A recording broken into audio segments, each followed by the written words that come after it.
Alright, I think I'll add some of my thoughts to this one. I didn't actually expect to get a 0 ingot run in Lufenia Plus, but luckily everybody is boosted in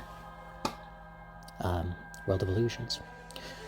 So, Zidane got the first turn, and so in order to break again, we have to use Zidane's C65, and then Zidane can break again because Zidane can't break on a free turn.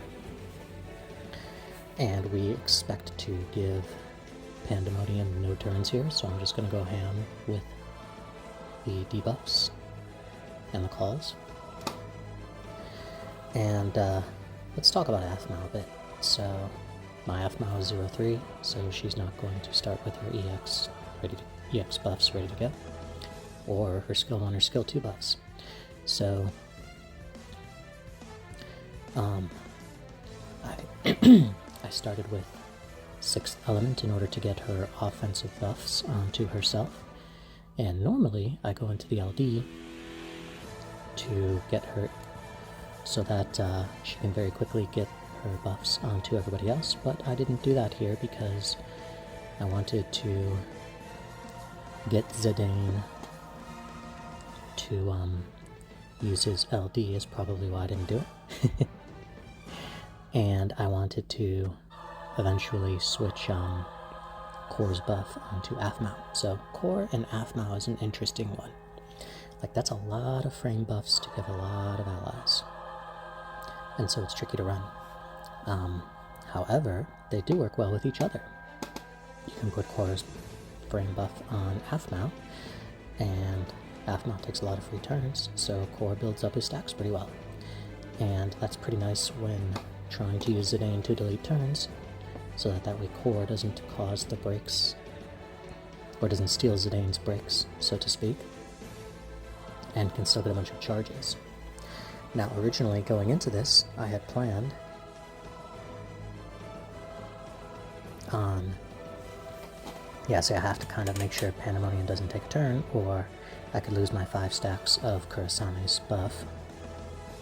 But anyways, when going into this, I wasn't entirely sure who I was going to use Aphmau's LD buff on, and I actually ended up using it on Core a lot. Just not here because I needed to make sure Pandemonium doesn't take a turn. So that's one of the nice, unique things about Aphmau, by the way, is if you need to pull someone in to say they run, then she can do that.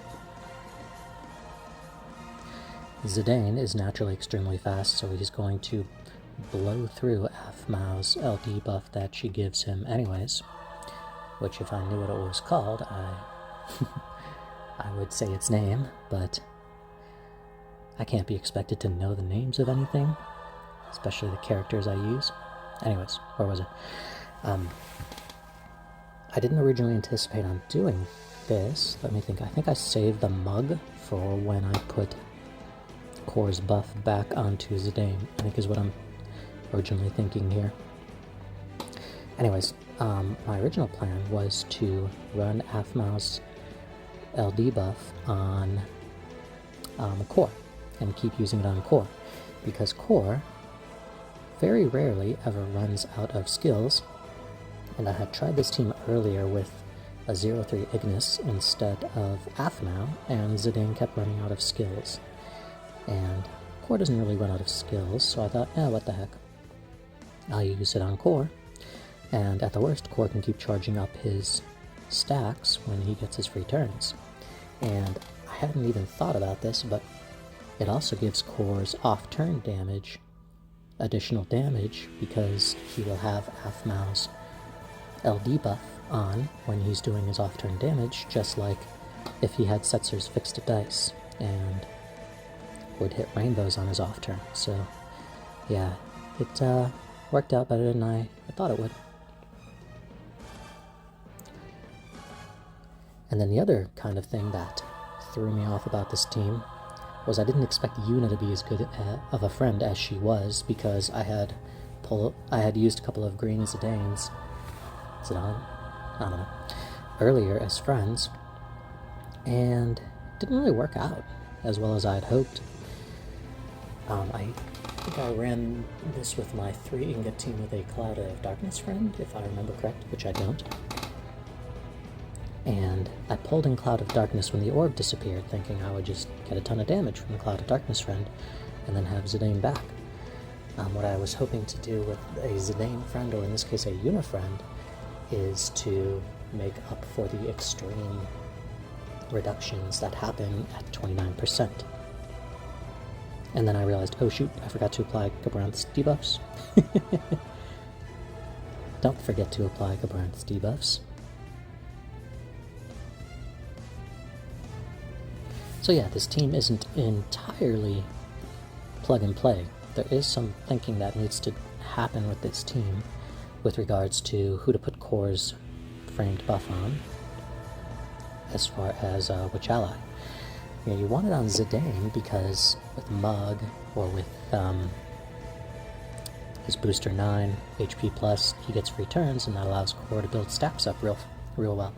However, you also want to put it on Aphmau, because Aphmau takes a bunch of free turns with her EX buff on top of herself, so you know, you just have to read the situation, so to speak.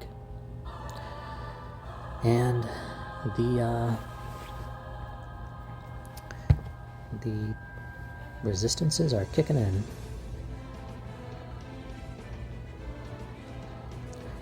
I want to keep the tornadoes from taking any turns.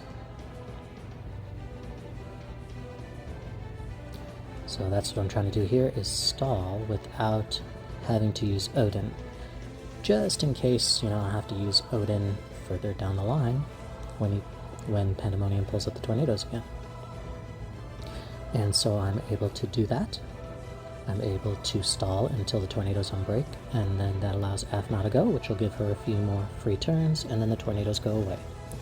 So that really, really worked out. I suppose I should have been counting the turns. It was somewhere around 15, I think we decided on that the tornadoes go away. But counting to 15 is something I can't be expected to do all the time. Ha ha ha. I didn't want to have to use Mug there without Core's buff on Zidane.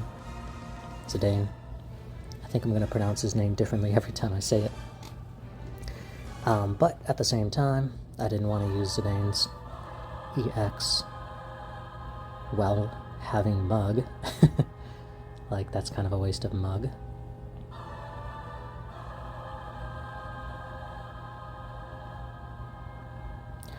So we're HP plussing in the or we're HP attacking in the launches because the Brave Beam reductions are so big now, and we get extra HP damage in launches. The HP damage is increased, whereas the Brave damage not so much. Using Aphmau's C65 to make sure her shield-looking buff doesn't fall off. That's given to her by her skill 1, that one. I'm saving Core's LDs for when Pandemonium drops below 29%, because I'm hoping to make good use of rainbows when that happens. Yeah, so now I've got Core's buff on Zidane, and so I'm happy to take all the free turns for Zidane, or speedy turns.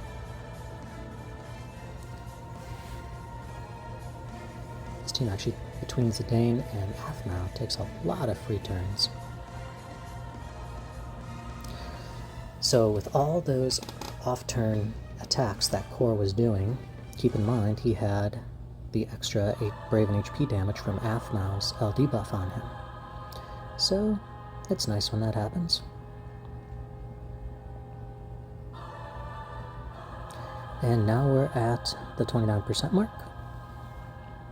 So I'm going to get rid of Pandemonium's wind buff, or tornado around him or whatever, by deleting a turn.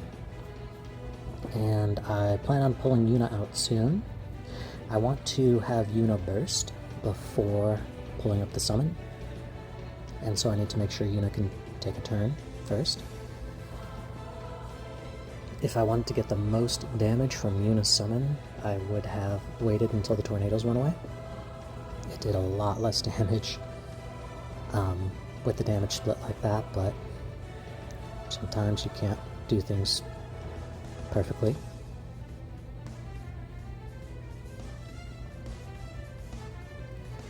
And so I'm thinking 6th element to turn jump, but I don't want that shield buff from Aphmau skill 1 to fall off, so I use the C65 and 6th element to turn jump. And we are doing way more damage than I'd originally anticipated. Thank you, Blue Yuna and BT Yuna. And Aphmau. Oh, talk a little more about Aphmau. When Aphmau's EX and EX Plus came out, Aphmau was absolutely amazing, like super, super strong, due to her having ridiculously high, you could call them auras, but really it's because they're provided for buffs, they're not technically auras, but just stat increases for the party, and they were just way beyond what anybody else was giving, and the idea was, the trade-off for that was they were all framed buffs instead of auras, and so you had to manage them. And that's not really the case anymore. Like, Aphmau still gives amazing stats to her allies, but it doesn't, not that much more than, like, Yuna, especially with Yuna's BT, not that much more than, say, Paladin Cecil. I shouldn't say, no, that's not accurate. Paladin Cecil doesn't give very much. But you know what I mean, it doesn't, she's not blowing out of the water other aura stat giving characters like she used to. And so, she's a little more of a normal unit now, but still totally usable with the right allies, including Core, in my opinion, who I think a lot of people are underestimating how good she is with Core. But time will tell. We'll see soon. And that's the run. So, no ingots, no blue armor, no BTs. Except for the friend, I guess. But everyone is synergy, so that helps. And here we can see no ingots on Zidane, no ingots on Aphmau, and no ingots on Core. Thank you for watching. Leave any thoughts or questions in the comments. Take care.